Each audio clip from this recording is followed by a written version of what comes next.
Before starting the video, here is a disclaimer that why college marks matters, because CGPA maintain करना important है, marks maintain करना important है at times of placement. With this said, I want to add that कि college exams के marks आपकी skills, काबिलियत और knowledge check करने का एब्सोल्यूट पैरामीटर नहीं है। हेलो फ्रेंड्स, तो आज की वीडियो में हम देखेंगे कि कैसे आप अपने यूनिवर्सिटी और कॉलेज एग्ज़ाम्स के लिए प्रिपेयर कर सकते हो, किन चीज़ों का आपको ध्यान रखना है और कैसे आप मिनिमम टाइम में अपना बेस्ट दे सकते हो। And being a good student, मैं भी अपनी स्टडी टेक्निक्स आपको शेयर करना चाहूँगी। So first is get the information about your exams, books, practicals. मतलब क्या एग्ज़ाम्स हैं आपके, कहाँ से आएगा मटेरियल, कैसे आपको प्रिपेयर करना है, ये सब आप अपने क्लासमेट्स और टीचर से डिस्कस कर सकते हो। एंड फॉर मोस्ट इंपॉर्टेंट, अपने सीनियर्स से ज़रूर डिस्कस करना और उनके साथ कनेक्टेड रहना, क्योंकि वो आपको कुछ ऐसी इन्फॉर्मेशन भी शेयर कर सकते हैं जो आपके क्लासमेट्स को नहीं पता होती या फिर वो शेयर नहीं करते। फॉर एग्जांपल, कॉलेज में स्कॉलरशिप्स जो चलती रहती हैं एंड कौन से एग्ज़ाम की क्या इंपॉर्टेंस है, किस में ज़्यादा परफॉर्म करना ज़रूरी है। फॉर एग्जांपल, जो MSTs होते हैं, कई कॉलेजेस में MST की बहुत इंपॉर्टेंस होती है। आपको MST में रैंक होल्ड करने पर प्राइज़ मनी भी दिया जाता है और एनुअल प्राइज़ डिस्ट्रीब्यूशन फंक्शन में आपको सर्टिफिकेट भी दिया जाता है। सो नेक्स्ट इज़, जब आपको बुक्स का पता चल जाए कि रिकमेंडेड बुक्स टीचर्स की पता चल जाए, तो आप क्या करोगे, अपनी यूनिवर्सिटी की वेबसाइट पे जाओगे, सिलेबस डाउनलोड करोगे, वेबसाइट पर चेक कर सकते हो PYQs के लिए, या नॉर्मली गूगल सर्च भी कर सकते हो, आपको मिल जाएंगे प्रीवियस ईयर क्वेश्चंस। ठीक है। देन नेक्स्ट आप क्या करोगे, अपनी बुक्स लोगे, उसके सेकेंड थर्ड पेजेस पे जो सिलेबस दिया होता है वहाँ से अपना सिलेबस, चैप्टर्स और क्वेश्चन पेपर एनालाइज करोगे कि कौन से चैप्टर की कितनी क्वेश्चन पेपर में क्या वैल्यू है और उस चैप्टर में भी कौन कौन से टॉपिक बार बार रिपीट हो रहे हैं। ठीक है। फॉर एग्जांपल, हम प्लेन ज्योमेट्री देखते हैं। ये मैथ्स में एक सब्जेक्ट है, प्लेन ज्योमेट्री। ठीक है। इसमें हम देखेंगे यूनिट 1 है, उसमें ये 4 चैप्टर है। यूनिट 2 है, इसमें ये conic, parabola, ellipse and all, इसमें ये 4 चैप्टर हैं। ठीक है। तो ये हमने खोल लिया प्लेन ज्योमेट्री का क्वेश्चन पेपर। ये ऑफिशियल क्वेश्चन पेपर है। इसमें देखो, यूनिट 1 से 4 क्वेश्चन आए हुए हैं। सिमिलरली यूनिट 2 से भी 4 क्वेश्चन हैं और हमें अटेम्प्ट कितने करने हैं, टोटल 5 क्वेश्चन अटेम्प्ट करना है और 2 ईच यूनिट से करना है। मतलब यूनिट 1 से भी कोई मिनिमम 2 तो करने ही करने हैं और यूनिट 2 से भी मिनिमम 2 तो करने ही करने हैं। नेक्स्ट, दोनों में से किसी भी सेक्शन में से आपको एक क्वेश्चन कंपल्सरी करना है। मतलब इन दोनों में से एक कर लो या फिर इन दोनों में से एक कर लो। ठीक है। तो इस टाइप से आपको ना पता चल जाएगा कि कौन सा चैप्टर बिल्कुल आप छोड़ भी नहीं सकते, बहुत अच्छे से करना, और कौन सा चैप्टर आप छोड़ सकते हो। खैर, इस पॉइंट पे हम बाद में आएंगे कि कौन सा चैप्टर आप छोड़ के जा सकते हो। वैसे एडवाइस तो यही रहेगी कि आप कोई भी चैप्टर ना छोड़ो, क्योंकि बैचलर्स में जो चैप्टर्स हैं वो आगे आपके स्टडीज़ में बहुत इंपॉर्टेंट रहेंगे, बहुत हेल्पफुल रहेंगे। सो अब कंटिन्यू करते हैं। ठीक है। अब आपने क्या कर लिया, आपने सिलेबस देख लिया, PYQs देख लिए, बुक्स देख ली।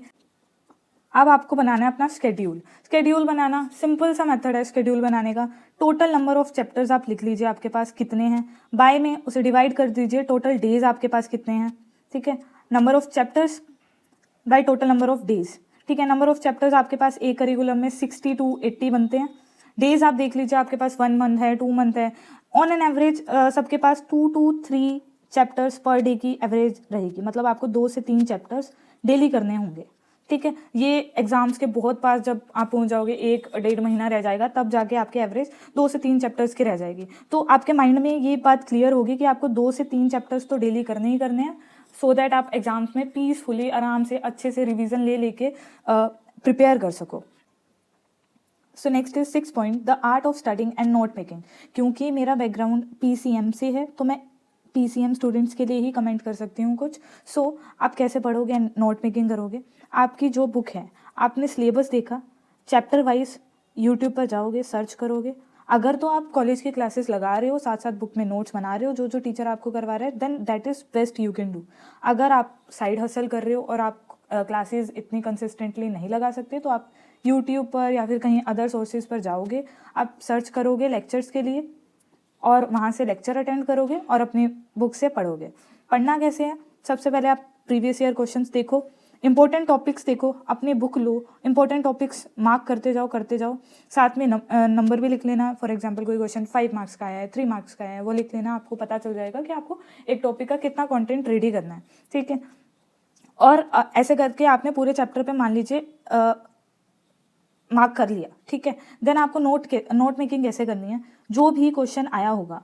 अब कॉलेजेस में मेनली क्या होता है, प्रीवियस ईयर क्वेश्चन काफ़ी रिपीट होते हैं अलग अलग फॉर्म में, ठीक है। देन दैट इज़ बेस्ट, तुम क्या करोगे, क्वेश्चन लिखोगे अपना जिस भी फॉर्म में वो आया हुआ है, उसी के अकॉर्डिंग अपना आंसर रेडी कर लोगे। नोट मेकिंग कर ही रहे हो तो इससे अच्छा आंसर मेकिंग कर लो।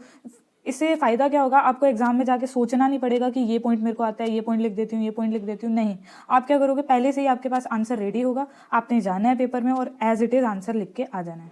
और मेजरली तुम नोटिस करोगे कि एक चैप्टर में से ना एक दो क्वेश्चन, एक दो टॉपिक होते ही हैं जो बहुत इंपॉर्टेंट होते हैं, और वो मेजॉरिटी पार्ट होता है चैप्टर का। तो वो तो आपको एज इट इज़ प्रिपेयर करना है, सो दैट आपको इतनी शांति हो कि आप फेल तो नहीं हो रहे, ठीक है। So next is panic button. अब ये पैनिक बटन क्या है और इसे हम कब यूज़ करेंगे। फर्स्ट ऑफ ऑल, अगर आपने ये सारी चीज़ें अच्छे से कर ली हैं इम्प्लीमेंट, तो आपको पैनिक बटन की ज़रूरत नहीं पड़ेगी। आप अच्छे से इन्फॉर्मेशन मिल गई, आपने एनालाइज किया सब कुछ, आपका शेड्यूल रेडी है, थोड़ा बहुत इधर उधर हो सकता है बट ऑलमोस्ट आपने किया, और आपके पास नोट्स रेडी हैं, तो एग्जाम्स में आपको कोई दिक्कत नहीं होगी। और 1 to 2 मंथ्स में आराम से स्टडी हो सकती है हमारे करिकुलम की, ठीक है। सो ये पैनिक नहीं करना कि 1 महीना रह गया एग्जाम के लिए, 1.5 महीना रह गया, दैट्स नॉट द टॉपिक, ठीक है। तो अगर तो आपने ये 6 के 6 पॉइंट अच्छे से फॉलो किए हैं देन दैट इज़ बेस्ट। लेकिन कोई इशू रह गया तो हम ये पैनिक बटन यूज़ करेंगे। अब ये पैनिक बटन क्या है,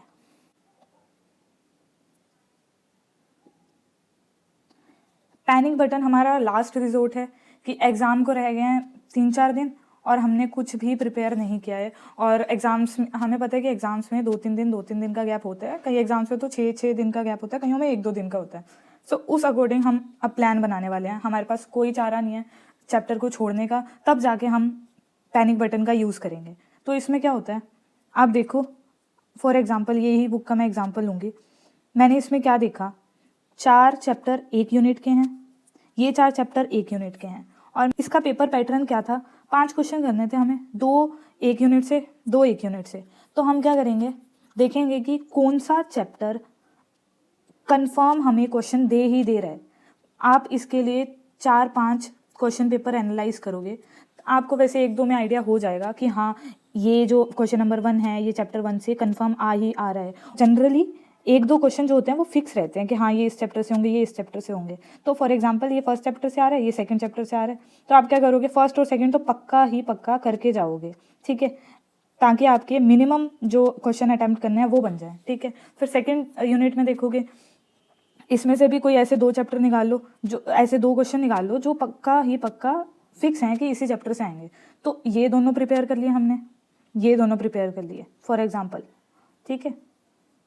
देन आप क्या करोगे, नेक्स्ट मुझे क्या चाहिए, एक और क्वेश्चन चाहिए। अब वो आप देख लो कि आपको इन क्वेश्चन के चैप्टर ईजी लगते हैं या फिर इन क्वेश्चन के चैप्टर ईजी लगते हैं, ठीक है। इससे क्या होगा, आप ये यूनिट का सिलेबस पूरा करके जाओगे प्रिपेयर, इस यूनिट से आप 1 या 2 चैप्टर छोड़ सकते हो, ठीक है।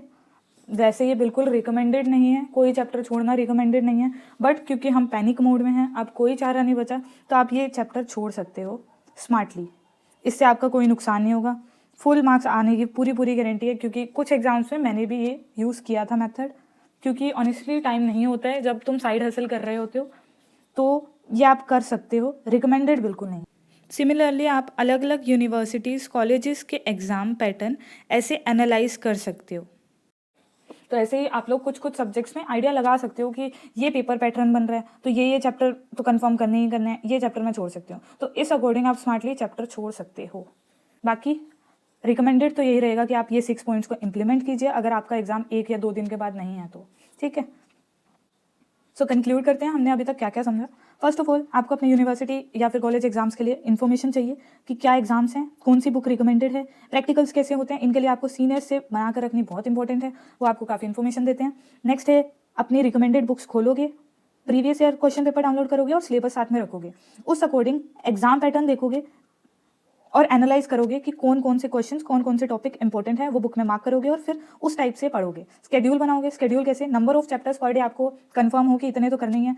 हर करिकुलम में एक्स अमाउंट ऑफ चैप्टर्स बनते हैं, हो सकता है 30 हो आपके, हो सकता है 60 हो टोटल सब्जेक्ट्स को मिला के। 2 to 3 मंथ हो आपके पास, तो आप कैसे 1 to 2 चैप्टर्स पर डे के हिसाब से पढ़ रहे हो, ये सब आपके दिमाग में हो, आप लिख कर बैठ कर सोचो और बनाओ अपने number of chapters per day, ठीक है। नेक्स्ट है art of studying and note making. ये कैसे रहेगा, आपने क्या करना है, प्रीवियस ईयर क्वेश्चंस आपने देखे, बुक में मार्क कर दिए। अब होता क्या है ना, हर चैप्टर में से 1 या 2 पॉइंट्स टॉपिक्स तो ऐसे होते हैं कि वो कंफर्म है आने, तो उन क्वेश्चंस का आंसर आप पहले से ही तैयार रखोगे, उसके नोट्स ही आप ऐसे बनाओगे कि आपके पास मटेरियल हो, बस पेपर में जाके लिखना हो, ठीक है। So next is panic button. Panic button का यूज हम कब करते हैं, जब 1-2 दिन बाद एग्जाम है और आपकी जीरो तैयारी है, तब आप क्या करोगे, क्वेश्चन पेपर देखोगे, अपना एग्जाम पैटर्न देखोगे, उसके अकॉर्डिंग चैप्टर छोड़ोगे, ठीक है, क्योंकि आप कोई चारा नहीं है, चैप्टर छोड़ना पड़ेगा। देखोगे कि कौन सा चैप्टर मस्ट है, इससे तो कंफर्म क्वेश्चन आ ही रहा है, और कौन सा चैप्टर छोड़ सकते हैं। ये मैंने आपको अभी पूरा एक्सप्लेन किया है विद एग्जाम्पल एक बुक का, ठीक है। And with this I am done with this video. Hopefully आप अच्छे से प्रिपेयर करें and all the best for your exams.